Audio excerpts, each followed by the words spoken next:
Assalamualaikum warahmatullahi wabarakatuh. Perkenalkan, nama saya Lutfi Anifah dengan NPM 44212110020 sebagai mahasiswa analisis dan perancangan sistem informasi. Di sini saya akan sedikit menjelaskan mengenai flowchart rekrutmen karyawan sesuai SOP pada bagian HRD.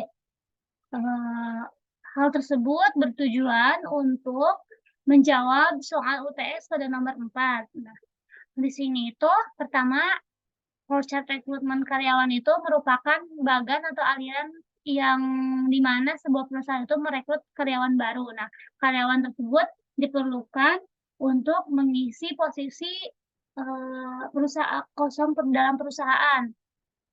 Nah, di sini itu ada pengertiannya. Pengertiannya itu ada meminta dan menyeleksi calon karyawan. Kemudian ada subjeknya itu ada HRD, ada Dir Ops atau direktur operasional, terus ada staf HRD atau manajer DYM atau departemen yang meminta. Kemudian kebijakannya itu memastikan ketepatan, kecepatan, dan objektivitas proses rekrutmen calon karyawan. Kemudian ada prosedur permintaan karyawannya itu sebagai berikut. Nah, di sini tuh ada beberapa proses ya. Kemudian pertama itu ada bikin, kemudian ada mengisi form permintaan karyawan baru dan menyerahkannya ke HRD. Jika posisi yang diminta adalah posisi baru, maka harus disertai dengan job description dan form permintaan karyawan baru. Nah, hal tersebut merupakan tanggung jawab sebuah manajer DYM atau departemen yang meminta. Keterangannya itu bisa dibaca sebagai berikut. Mengisi form permintaan karyawan baru dan menyelesaikannya ke HRD. Kemudian jika posisi yang diminta adalah posisi baru, maka harus disertai dengan job description, sama saja. Nah, di sini itu kemudian ada memeriksa dan mendiskusikannya dengan manajer direktur yang meminta. Kemudian ada meminta persetujuan direktur operasional. Kalau misalnya sudah sesuai, maka lanjut. Jika tidak, maka proses itu selesai dan gugur gitu, tidak lulus. Kemudian mencari calon-calon karyawan sesuai kualifikasi jika tidak ditemukan dengan memasang iklan di website. Kayak mungkin di surat kabar juga bisa iklan lowongan pekerjaan.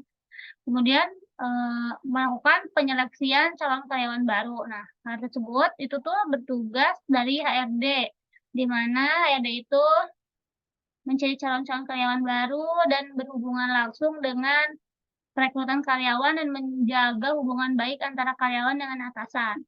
Nah, di sini itu adalah memeriksa dan mendiskusikannya dengan manajer DM.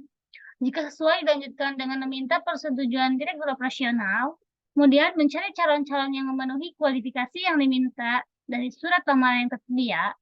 Jika tidak ditemukan, maka dilanjutkan dengan memasang iklan di surat kabar atau website. Nah, jika ditemukan, langsung dilakukan penyeleksian. Nah, kemudian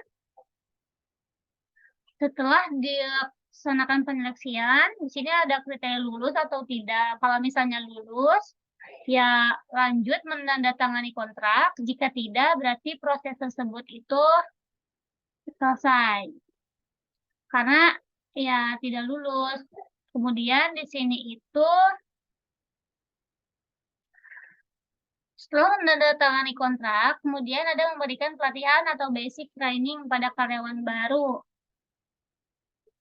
Nah, sebelumnya menandatangani kontrak itu merupakan tanggung jawab direktur operasional, di mana pasti berkelanjutan dengan proses operasional pada perusahaan. Jika telah disetujui dan diseleksi, karyawan baru menandatangani kontrak kerja.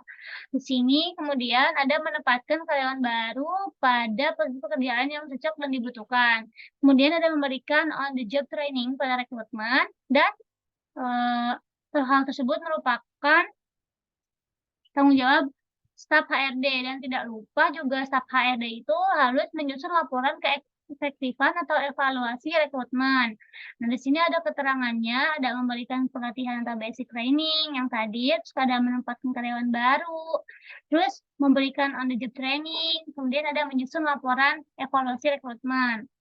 Sini juga kemudian ada membuat riwayat pelatihan dan update karyawan baru dan proses rekrutmen pun selesai. Maka itu hal tersebut itu merupakan tanggung jawab sebuah HRD. Nah, eee, jadi di sini juga kita bisa lihat keterangannya itu ada membuat daftar riwayat pelatihan dan update daftar karyawan dan maka proses pun selesai. Maka hal tersebut merupakan langkah-langkah yang biasanya atau flowchart pada saat rekrutmen karyawan di sebuah perusahaan.